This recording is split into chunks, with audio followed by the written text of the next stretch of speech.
memudahkan urusan dan melindungi semua para pimpinan dasar, guru-guru dasar, sukarelawan dasar, aktivis dasar, para pelajar dasar yang berjuang, berkhidmat dan membantu untuk bertahan dan menyebarkan mazhab Ahlussunnah wal Jamaah, aliran Asy'ariyah dan Maturidiyah di dunia dan akhirat. Dan juga kepada semua pemimpin, ulama, asatizah, dai dan semua umat Islam yang membantu perjuangan Ahlussunnah wal Jamaah, aliran Asy'ariyah dan Maturidiyah.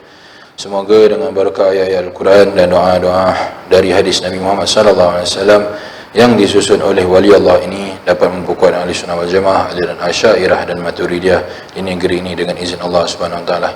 Bismillahirrahmanirrahim. A'udzu billahi minasyaitonir rajim. Bismillahirrahmanirrahim. Alhamdulillahi rabbil alamin.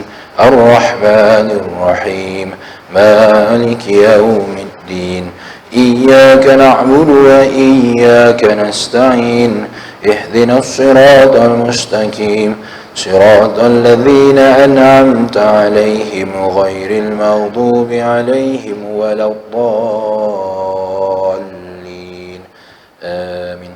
الفاتحة إلى حضرة سيدنا وشفيعنا ونبينا ومولانا محمد صلى الله عليه وسلم بسر الفاتحة. أعوذ بالله من الشيطان الرجيم. بسم الله الرحمن الرحيم. الحمد لله رب العالمين. الرحمن الرحيم. مالك يوم الدين. إياك نعبد وإياك نستعين. اهدنا الصراط المستقيم صراط الذين أنعمت عليهم غير المغضوب عليهم ولا الضالين آمين. الله لا إله إلا هو الحي القيوم لا تأخذه سنة ولا نوم له ما في السماوات وما في الأرض من ذا الذي يشفع عنده إلا بإذنه يعلم ما بين أيديهم وما خلفهم ولا يحيطون بشيء من علمه إلا بما شاء وسع كرسيه السماوات والأرض ولا يؤوده حفظهما وهو العلي العظيم. آمن الرسول بما أنزل إليه من ربه والمؤمنون كل آمن بالله وملائكته وكتبه ورسله لا نفرق بين أحد من رسله وقالوا سمعنا وأطعنا غفرانك ربنا وإليك المصير. لا يكلف الله نفسا إلا وسعها لا ما كسبت وعليها ما اكتسبت ربنا لا تؤاخذنا إن نسينا أو أخطأنا ربنا ولا تحمل علينا إصرا كما حملته على الذين من قبلنا ربنا ولا تحملنا ما لا طاقة لنا به واعف عنا واغفر لنا وارحمنا أنت مولانا فانصرنا على القوم الكافرين. لا إله إلا الله وحده لا شريك له له الملك وله الحمد يحيي ويميت وهو على كل شيء قدير. لا إله إلا الله وحده لا شريك له له الملك وله الحمد يحيي ويميت وهو على كل شيء قدير. لا إله إلا الله وحده لا شريك له له الملك وله الحمد يحيي ويميت وهو على كل شيء قدير. سبحان الله والحمد لله ولا إله إلا الله والله أكبر. سبحان الله والحمد لله ولا إله إلا الله والله أكبر. سبحان الله والحمد لله ولا إله إلا الله والله أكبر. سبحان الله وبحمده سبحان الله العظيم. سبحان الله وبحمده سبحان الله العظيم. سبحان الله وبحمده سبحان الله العظيم. ربنا اغفر لنا وتب علينا إنك أنت التواب الرحيم.